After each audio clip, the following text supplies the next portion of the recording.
26 flights, one private jet nicknamed the Lolita Express, and Bill Clinton's name on every single passenger manifest.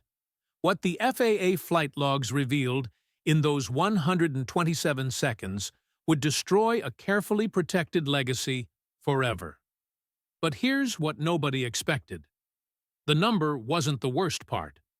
The destinations were. May 18, 2016.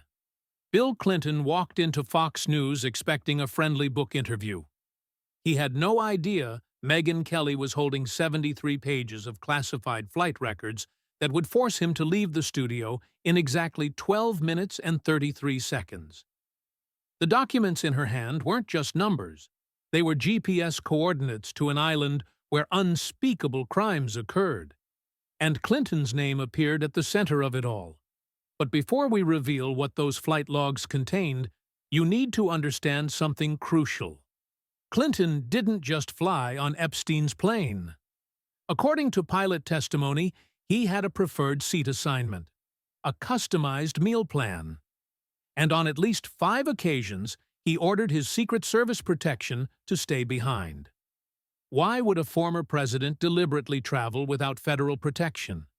The answer is in those 73 pages, and what Kelly revealed in Minute 3, Second 47, would change everything.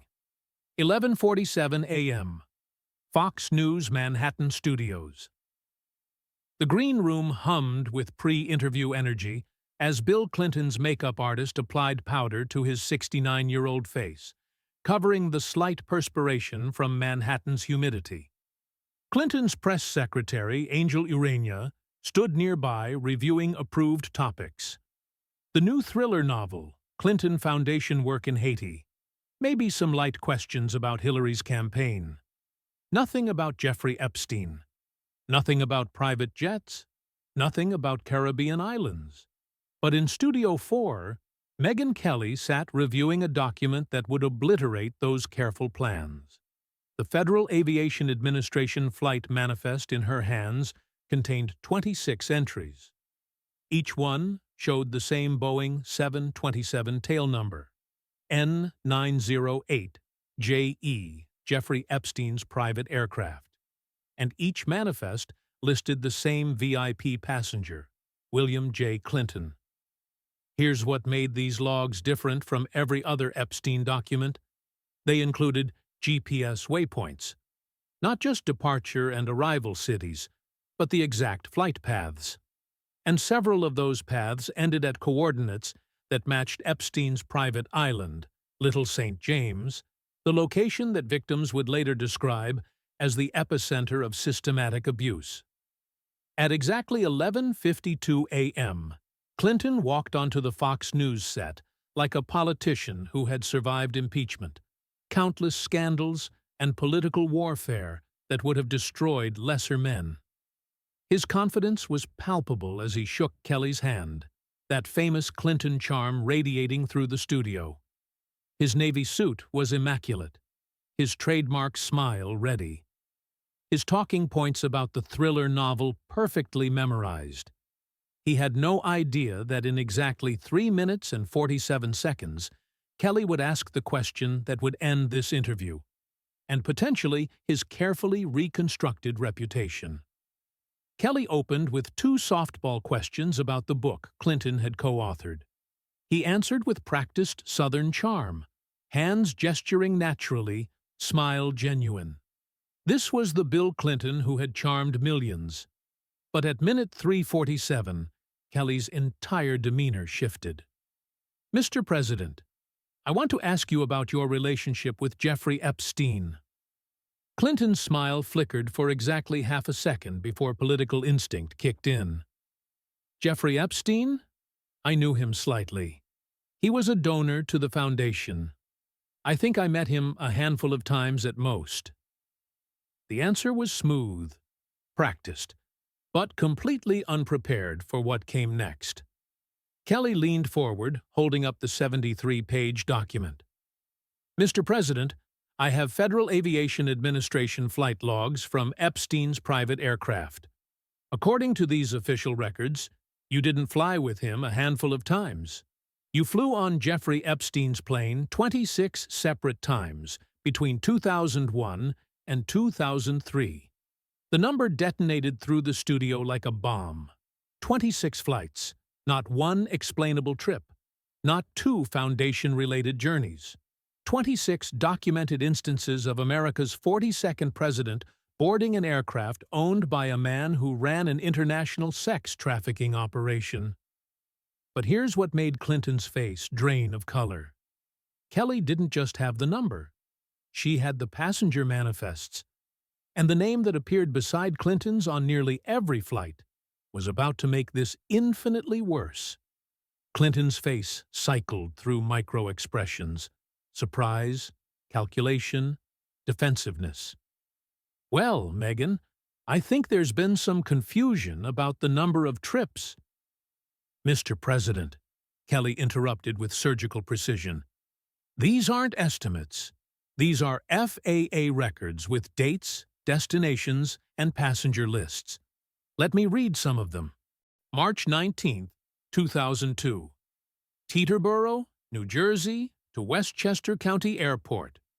Passenger manifest lists Bill Clinton, Ghislaine Maxwell, and 4 others whose names are redacted. The name Ghislaine Maxwell, Epstein's co-conspirator who would later be convicted for sex trafficking, sent immediate shockwaves through the studio. March 22, 2002, Westchester to Azores, Portugal. Same passenger list. March 23, 2002, Azores to Morocco. Kelly continued, each revelation more damaging than the last. May 22, 2002, Japan to Hong Kong, with stops in Beijing and Brunei. Passengers included Bill Clinton, Ghislaine Maxwell, and, according to pilot testimony, here's where it gets interesting, several young women whose names mysteriously don't appear on the official FAA manifest. Unregistered passengers. Young women. International flights with a convicted sex trafficker's associate. The implications were staggering. But Kelly wasn't done. She had saved her most devastating evidence for what came next. Clinton's hands, which had been gesturing naturally minutes before, now gripped the armrests of his chair. Sweat began forming on his forehead despite the studio air conditioning. September 7, 2002, New York to London. September 9, 2002, London to Brussels, to Norway, to Moscow. And here's one that's particularly interesting, Mr. President. February 2002, a 5-day trip through Africa, Ghana, Nigeria, Rwanda, Mozambique, South Africa. Multiple flights, all on Epstein's plane. The Africa trip was especially damaging because Clinton had publicly discussed his humanitarian work on that continent. He'd given speeches about AIDS relief and poverty reduction, but he'd never mentioned that Jeffrey Epstein's Boeing 727, the aircraft victims had nicknamed the Lolita Express, had facilitated the entire journey.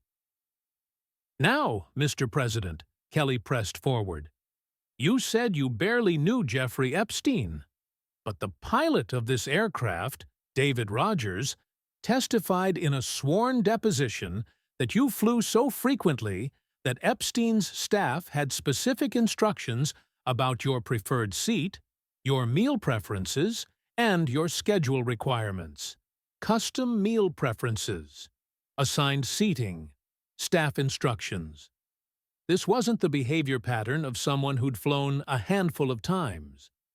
This was the treatment reserved for frequent, valued passengers. Clinton attempted damage control. Megyn, this is clearly a coordinated attack designed to distract from the important work the Clinton Foundation does. Jeffrey Epstein offered his plane for Foundation travel. We accepted because it saved taxpayer money on Secret Service protection. The answer was smooth, logical, completely demolished by what Kelly revealed next. Mr. President, I have testimony from former Secret Service agents who say that on at least 5 occasions, You specifically ordered your protective detail to remain behind while you traveled on Epstein's aircraft. Former agent Gary Byrne testified that you demanded privacy for these flights. The revelation hung in the air like smoke from a fired gun. Presidents never dismiss their Secret Service protection. The detail exists to document and protect. If Clinton had deliberately traveled without them, there was only one reason.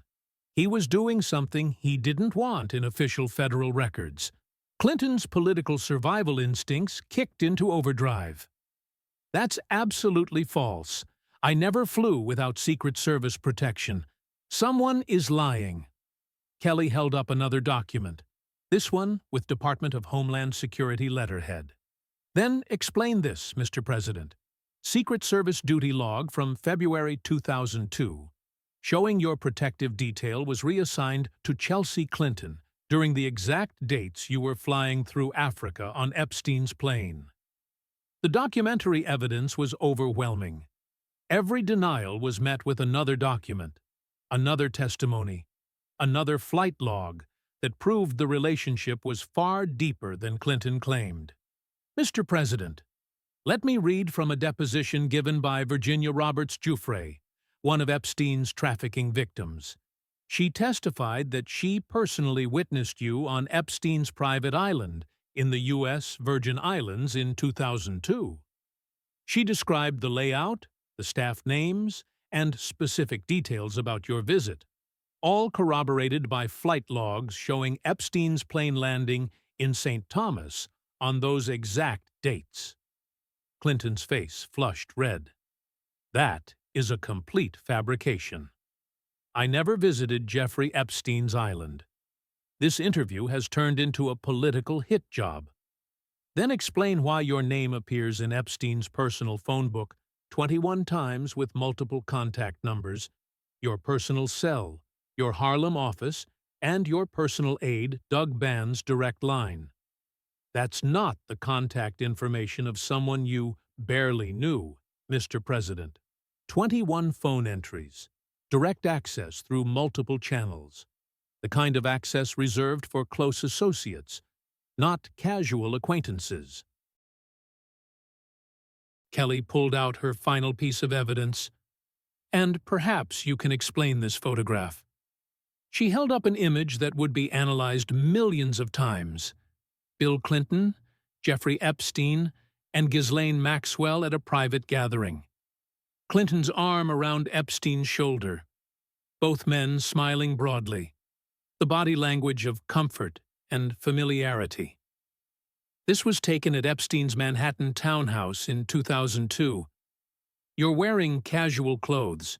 You're physically embracing a man you claim to barely know. Clinton sat in stunned silence for 3 full seconds, an eternity in television time. This interview is over. He removed his microphone and stood abruptly. Cameras captured every moment as his press secretary rushed forward, panic visible on both their faces. Mr. President, you have 2 minutes remaining, Kelly began.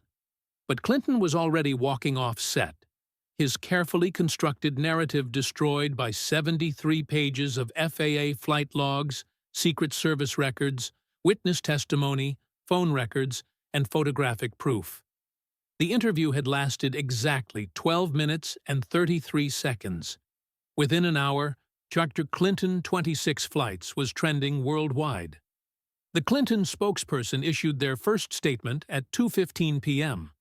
President Clinton took a total of 4 trips on Jeffrey Epstein's airplane, but the FAA logs showed 26 flights. At 4:47 p.m., a revised statement. We're reviewing travel records. At 8:23 p.m., another revision. Some flights were different legs of the same trip, but even combining multi-leg journeys, the math didn't work. The number of distinct trips still far exceeded 4. 4 statements in 48 hours, each one contradicting the last. Because when you've told the public you barely knew someone, And the documentary evidence proves 26 flights, custom meal plans, Secret Service dismissals, and visits to a private island where crimes occurred. No amount of political spin can overcome that level of documented truth. Sometimes the strongest weapon isn't partisan politics. It's Federal Aviation Administration records that can't be deleted, altered, or explained away. What happens when 40 years of political survival skills meet 73 pages of flight logs? Bill Clinton learned the answer in 127 seconds that destroyed his legacy forever. If this story exposed the truth you needed to hear, don't just watch. Like, share, and subscribe to our channel where documented evidence reveals what powerful people try to hide. Hit the bell. The next revelation might involve someone you thought you knew. What would you do if you saw these flight logs? Drop a comment below.